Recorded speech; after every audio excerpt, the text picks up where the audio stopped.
Warning, this video is not targeted to kids and may be inappropriate to younger audiences. Your discretion is advised.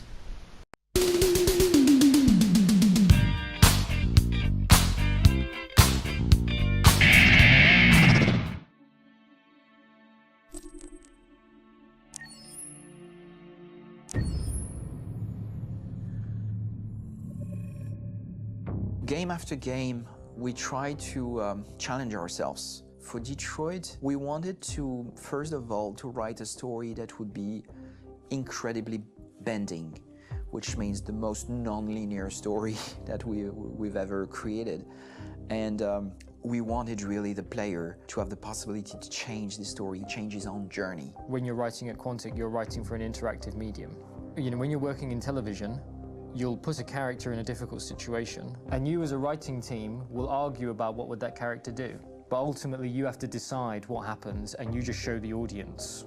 What's interesting about interactive drama is you bring the player into that conversation, and it changes your job slightly as a writer, because your job is to provide a narrative context in which the player can write his own story.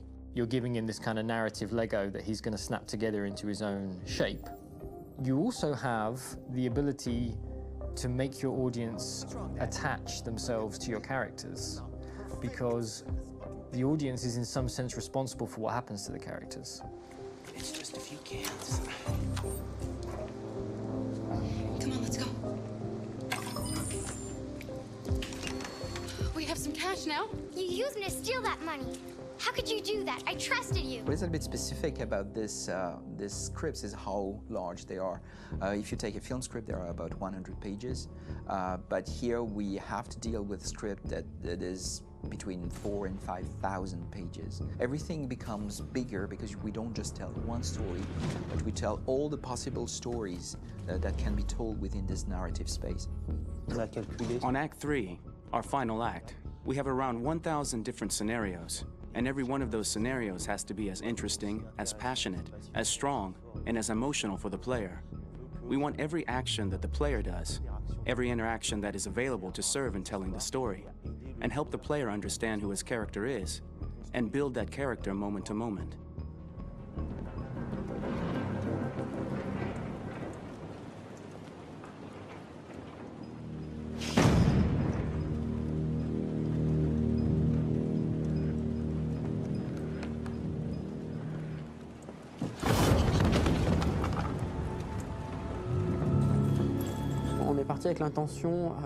We started with the intention pretty early on that we would never lie to the player.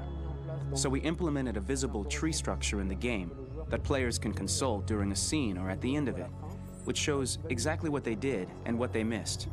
There are games out there offering world exploration. We offer narrative exploration. You know, keeping control of such a wide and large story is a huge challenge. So same thing when you shoot with actors, because you will need to shoot many different versions of each dialogue, of each scene. For actors, it's a huge, huge challenge. Because of the style of the game, you have so many different ways that the character can go.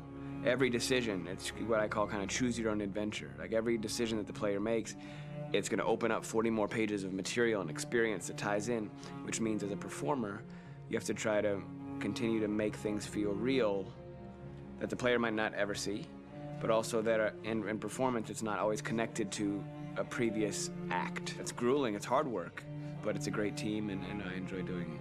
I was really frustrated, until I got to this point where I kind of was able to step outside of my own experience and even in a lot of ways my own process, and be able to step outside of that and, okay, this is something new, what do you need? How do I meet you there? How do I give you what you need and still feel like I'm doing what's right?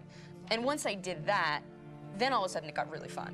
It was much freer, and having to approach it in a new way and think about the player and think about how it serves them and what I'm doing for them or what I'm letting them into.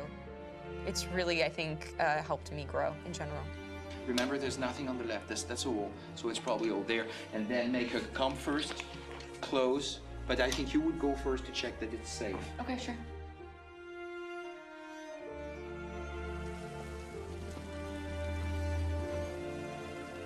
The most enjoyable thing about working in performance capture on this kind of project is that if I shot a film, I would get to do one of these endings. I get to do so many different things as Connor.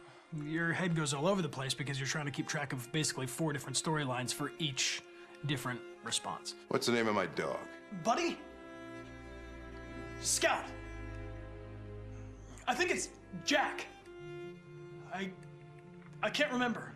So I worked with physicality a lot because it was a good way to anchor myself in these different rings of the tree. As the story grows out, I know where that is physically in my body, and then I can switch more continually on set, and it'll be entirely up to the player to determine what order those things come out and what they look like from a distance. Like if you're playing through it, the culmination of all of that will be their version of Connor. I'm faster than you, and I don't feel pain.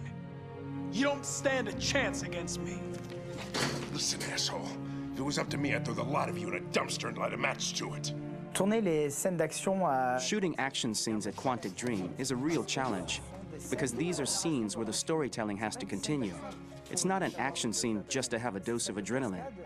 The stunts have huge consequences on the rest of the story. It's really a moment where we implicate the player and tell him that the choices he makes during an action scene will have a direct impact on the evolution of his story.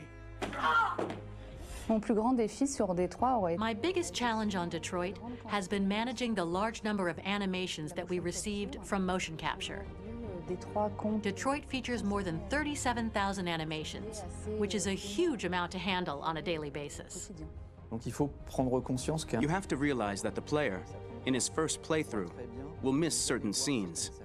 This also means that we had to think of, conceive, and produce all the potential story paths. The characters' costumes, the places, day or night, the weather.